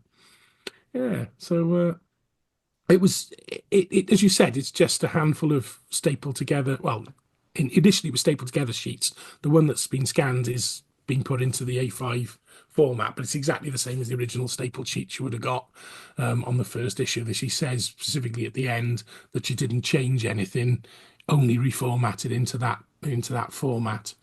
Because Barbara Gibb, who took over the editorship of that magazine in '92, set up Adventure Probe Software to distribute a lot of the games. So the ones that had lost their original publishers and some new ones as well. So that carried on into the second half of the 1990s as well, which continued to publish titles and with authors not taking the royalties but donating the proceeds into the Adventure Probe. So this was a real community effort. So I reckon it was Adventure Probe closed in 2007. That's 21 years. That's pretty good going, isn't it, for a very good community of people. 2007, that's not that long ago. It's a solid run. Yeah, it is. It's good. So, And notably, unlike Micro Adventure and some of the other things we covered, this is very aimed at the parser-based players. We're not seeing those crossovers into real-time roguelikes or anything like that here. This is for capital A, capital T, capital A text adventures here. Yeah. And puzzle-based ones or great big text, they don't mind, but it has to be classic text adventures, very focused. Yeah, good point. So there we go. A great one to have a little look at, and I think quite a lot of them are archived in Adventure Probe. So, and I've still got my file of facts with Pat's address in it, I think, somewhere. And printed labels. I've got about 20 tractor printed labels. So we must have been sending a lot of stuff. So. For ongoing correspondence, yeah. Yeah. All right. I unfairly gave Nick a project that could have filled an entire episode on its own, and maybe it will. We've got the December 1980 issue of BYTE, and I gave it to Nick, and we are not going to cover the whole thing in here because this really is kind of the epicenter of a whole lot of things happening here. This is Scott Adams publishing Pirate Adventure. There's other stuff going on in here. It in itself really sets up a lot of what's going to come in text adventures down the line, and is just a very, very important publication generally. Nick, What are some of the high-level points in Volume 5, Number 12 of BYTE, the Small Systems Journal? Small Systems Journal. Let's be clear. The systems are small, not the journal.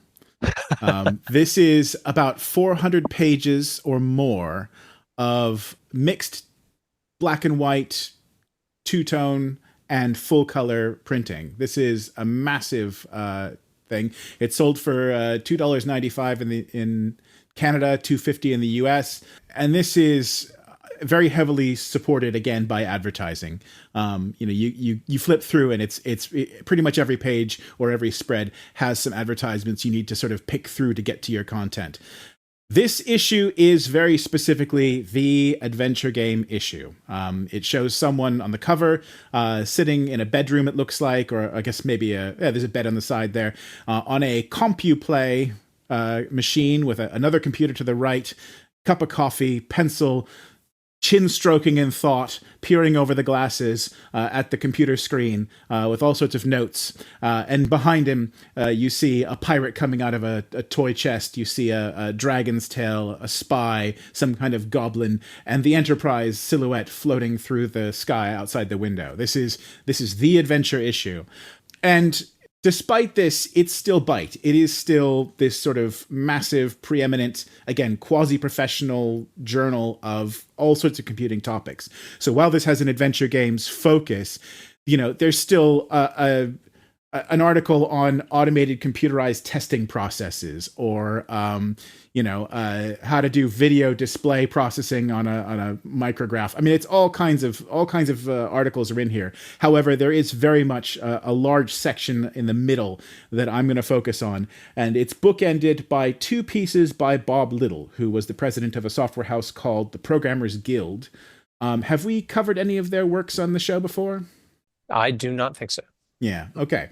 So the beginning of this section around page 158 is, and again, this is a 400-page journal, massive thing, is an article called On the Road to Adventure, where Bob Little basically gives you an introduction to the text adventure genre. And the editor has to step in and say, well, we're just going to use the word adventure with a capital A to refer to these kinds of adventure games from now on. And it seems like they're focused on what we think of as, capital A, capital T, capital A, text adventures. But this article sets the stage, gives you a sense of how you play, refers to the computer's persona in the game as the puppet, which I think is a tradition that we see in that era a lot. And just gives you an introduction to what the games are like, a little bit of a transcript. And interestingly, starts going into some advice on how to design games and makes some opinionated statements. One of them is that early on in this transcript, I think the word maybe appears, and there's a lot of advice on you should tell the player they can't do something yet, rather than tell them they can't do something, and make it clear when something might actually become possible later in the game. And then it just goes into a survey of the field at that time in 1980, starting, of course, with, at the time, 28-year-old Scott Adams, having started on a PDP-10 and gone to make Adventureland and Pirates Cove and all these other games. Then goes on to talk about someone named Greg Hassett, whom I hadn't encountered. And this is, the author of House of Seven Gables, Journey to the Center of the Earth, Atlantis, Sorcerer's Castle, Enchanted Island Plus, Mystery Mansion, and World's Edge. I've never played any of these games. But the biography here says, well, this person started at age 13 and wrote entirely in BASIC. And so the article gets into the difference in speed between a game that's written purely in BASIC and one that's more heavily targeted to the hardware. And, there's some coverage of Microsoft and Radio Shack and some of the bigger software houses, as well as plugging their own Programmers Guild titles, before going back into Scott Adams to basically praise him for his use of genre, his use of puzzle, and to say, be creative, be original, try something new. That's actually what makes Scott Adams great, is not, again, I should say friend of the show, Scott Adams, is not necessarily any particular thing that he did, but the fact that he's always willing to try new things and experiment. Now, I say bookends it because later on in the magazine, in this issue of BYTE, about 100 pages later, this Programmers Guild Bob Little outfit publishes and releases the basic source code to a game called The Dutchman's Gold, I believe. Look at this now. Yep. Lost Dutchman's Gold, yeah. Yeah, Lost Dutchman's Gold. And so that's sort of, that's sort of, if you go in between these two articles, the source code to that Lost Dutchman's Gold and this Bob Little thing, that's where most of the content in this issue is. So turn the page right off the end of his article, and we come immediately to David Lebling of Infocom, writing in with an article which looks very much like someone writing for a technical journal. It's even like in the 2-column format, saying, Zork and the future of computerized fantasy simulations. Now, this is 1980, and Lebling refers to these games as CFS, computerized fantasy simulations. Now, Infocom is famous for getting everyone saying the phrase interactive fiction, right? That's a phrase that, by the 90s took over everything. But here, Lebling is still saying, well, I'm a serious computer software developer, and I'm working on these computerized fantasy simulations. And really what's interesting is the fact that we're advancing the state of the art and the technology here. So this is basically a run-through of all the ways in which Zork is technically more proficient than all of these other games of the era. But interestingly, he says, we have an advanced parser, a really advanced parser. And he says, it's a blessing and a curse. He calls it, I think, a good news, bad news situation. And he says, the good news is it allows us to do all kinds of amazing things in these games. We can allow the player to, conduct all of these elaborate actions like put all of the books but the green one under the rug, and it can handle that. And he says the problem is this raises the player's expectation. So they then expect that, if they try something novel and complex, that the game will understand their intentions and respond accordingly, which of course it can't. And then it goes through large sort of, I think it's fairly, from our perspective, it's fairly, we've played these games before. None of it's new. We've played Infocom level games before. Some of the stuff he's showing off, maybe to investors, it would have been interesting, maybe to, a computer science conference. But I think we are very au fait with Zork. So I'll skip over most of that. He talks about an anecdote regarding the troll's axe. He says that in the early version of Zork, the trolls, when he died, the axe would vanish when he died. And they said, well, we should really put it in as an object so you can pick it up and use it as a weapon on something else later. And apparently a player immediately picked it up and said, oh, well, there's a forest outside. I'll go and chop down the forest. And they had to they realized, oh, we actually have to handle a large combinatorial explosion of interactions between objects. Yeah, and again, just beyond the parser, he also talks about how one of the things that makes Zork more advanced than some of the other games is the very rich level of object containment. You can have pockets. You can have a box with something in it that also the box is in your pocket, and so on and so forth. And so that's interesting technical review of Zork from the days before they even called it interactive fiction, which I thought was interesting. I learned something in that article, though, Nick. Yeah. I didn't realise about their two water flowing. It's obvious, doesn't it? You've got constant amount of water and a limited amount of water, and they have to have the two types. And why they avoided you never swim in these games, because it gives you issues like getting wet matches afterwards. Yeah. So I learned quite a bit, actually. It was an interesting article. So. Yeah, and again, water is one of those things like ropes that becomes a classic tar pit for implementers of advanced interactive fiction type stuff. So yeah, that was amazing to see. That is a very important text in the Infocom coming to the world stage there. And then there's a lot of interesting essays on things like, there's this one called Character Variation in Role-Playing Games, which is just about how a lot of text adventures of the adventure genre don't really have stats. They don't really have anything that makes your character on this playthrough any different from the character in the story on other playthroughs. And it just posits more of a melding between the different genres. But then we come, as Jason has pointed out, we come to Pirate's Adventure. Scott Adams publishing the source code, or at least some kind of source code to Pirate's Adventure. And this is, I think, if Lebling's article looked like a submission to a technical journal, Scott Adams, it's like a memoir. This is now we hear his voice, and you can hear it in this article. So he talks about, he says, the first words are, time flies. Well, I think we should probably have him back on and ask him how much time has flown since then. He talks about, again, the story of working on Adventureland while his child was coming or was already there, and how shortly afterward his wife decided that she wanted to write an adventure, and that became Pirate's Adventure. But that she wanted a mission, she wanted something more than just a fetch quest, and so they came up with the goal of you build the pirate ship, and so that's it's included in here is the source code. You have to sort of skip around to get to the article. It's sort of, again, the code is in the middle of the article. And it's interesting to look at this because it's dense, basic, very well printed. And it says in a comment right at the beginning, it says, make sure you use a CR60 cassette for this step. Because now I think I understand this correctly. This is the pure Scott Adams system.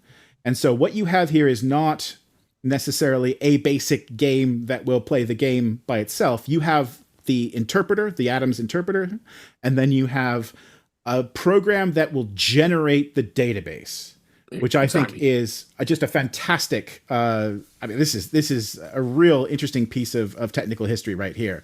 And so I guess he says you can cram these two together in RAM if you have a 32K system and do these technical changes and are proficient at this. But by and large, this is two separate programs.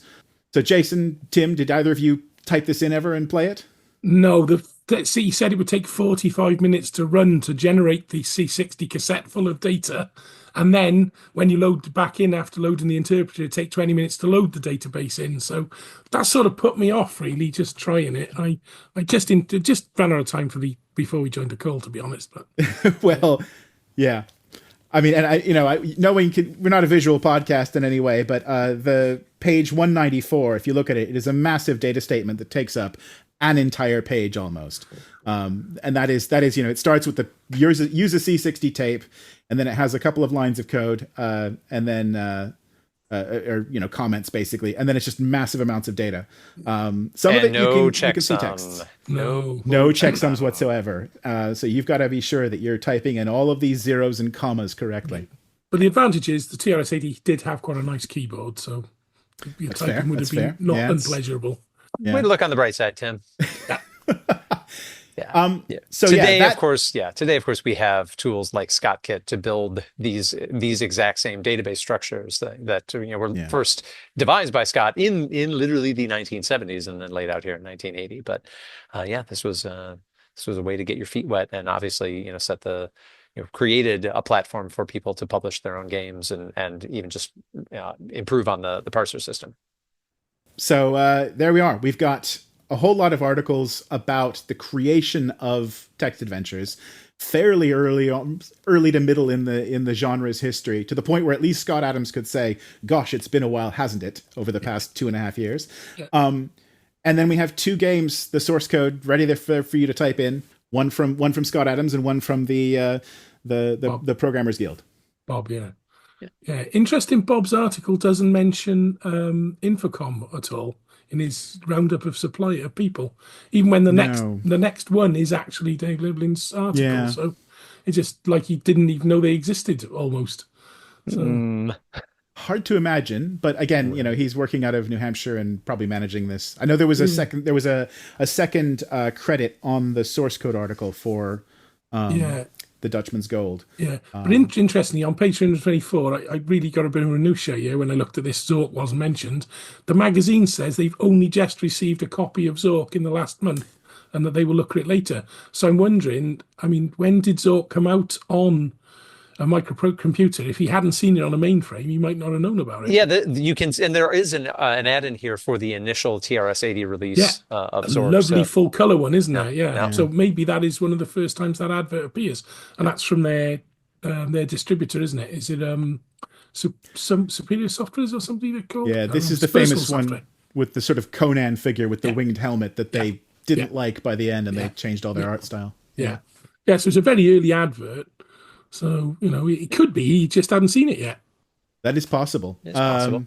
Yeah, because I know, I think 79 is always the date that's given for the founding of Infocom. And clearly it would have taken them time to get their whole production process up and running. That's Or to the point of knowing that Lebling's article is in there, if you're looking to reclaim a couple paragraphs worth of space, the editor says, you know what, we're going to snip this Infocom bit out because we've got a whole Lebling article in here.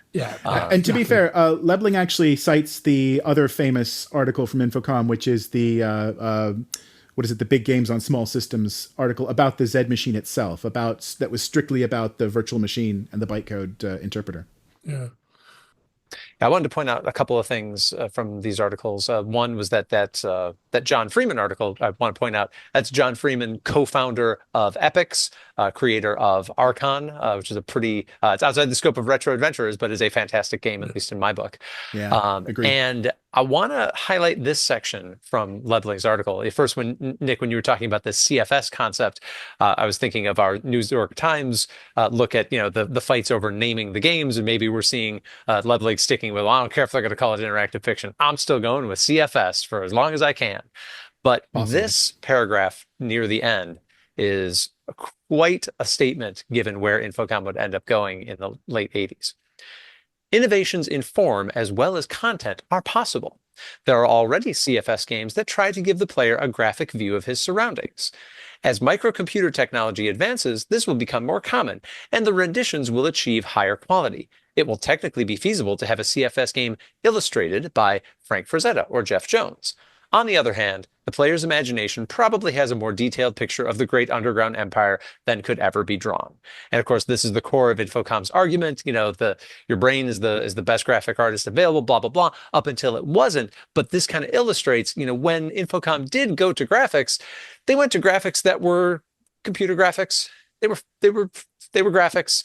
They didn't make that moonshot of, okay, what would it take? Well, maybe they did, and there just wasn't the money. But we did not see on the screen, what if we got Frank Frazetta or Frank Frazetta's third assistant apprentice, or whatever, something that would be that, like, okay, now we're going to do this. Let's do it big. Instead, what we got was computer graphics that was fine. Yeah. So kind of seeing this, from one of the founders laying out, well, here's how we could do it, but that not really being what ended up happening. And again, that's a very sort of technical journal thing to do, right? To say, well, here's the state of the art that we've advanced, and the future has so many possibilities. I think even after that paragraph, he brings up the original multi-user dungeon at Essex University and says, hey, maybe Infocom will be making multi-user games someday, although you have to buy a lot of terminals to make that work, or something like that. He just mentioned there was a multi-user Zork on the PDP, though, doesn't he? So, he said there was briefly a multiplayer version of PDP 10 Zork. Yeah. The other one I spotted in just reminded me of the Bob Little when he reviewed Microsoft Adventure. He points out it's in a very different format to what you'd be used to, because Scott Adams were all split screen, weren't they? So he's obviously he's seen Adventure for the first time, I think, and didn't realize it would just be a continuous scrolling text. So that sort of supports our theory that maybe he hadn't seen Zork or Adventure in its original form. That's a good point. Yeah. There's a lot more to discover in those 400 pages. Nick, any wrap-up thoughts for our listeners on that one? So I didn't get to any of the advertisements. There are ads for PDP-11s next to the Zork. There's an ad for a special Game of Life accelerator. Imagine like a graphics accelerator for Conway's Game of Life. Celebrating the 10-year anniversary of the game, and saying, well, it can do 60 generations of this cellular automata simulation per second. And by the way, when you're not using it to play the Game of Life, it's a 128-bit square frame buffer. Yeah. Presumably not 60 frames a second. Yeah. But yeah. The other off-the-wall one I loved was the typewriter interface for printing. And it looks like it sits over the keys and actually does solenoids to press the keys for you to type. Oh dear! Still one way of getting a printout from your running your adventure. Yeah, there was someone making a joke recently on another Discord about the scene in Ghost in the Shell where it's the far future cyberpunk world, and someone shows up and they have to get data into a computer, and their hands split out into 7,000 fingers that hit all the keys very quickly. Like, this is data entry in the year 2300 or something. Yeah, there is. The other one is it was fascinating because Jerry Pournelle was a big writer for this magazine, wasn't he, regularly? So his article does cover Adventure a little bit as well, because he covers two classes of games. And he mentions the one for the Microsoft TRS-80 and Zork, and says Part 2 still in development. So obviously it was very early on in Infocom's thing. But that's a worthwhile article to read as well. So Jerry Parnell. Like you said, we could talk all day about this magazine. We could. I kept it to just the ones that jumped out at me. Yeah. Well, for further reading, we will have links to all 7 of these issues in the show notes.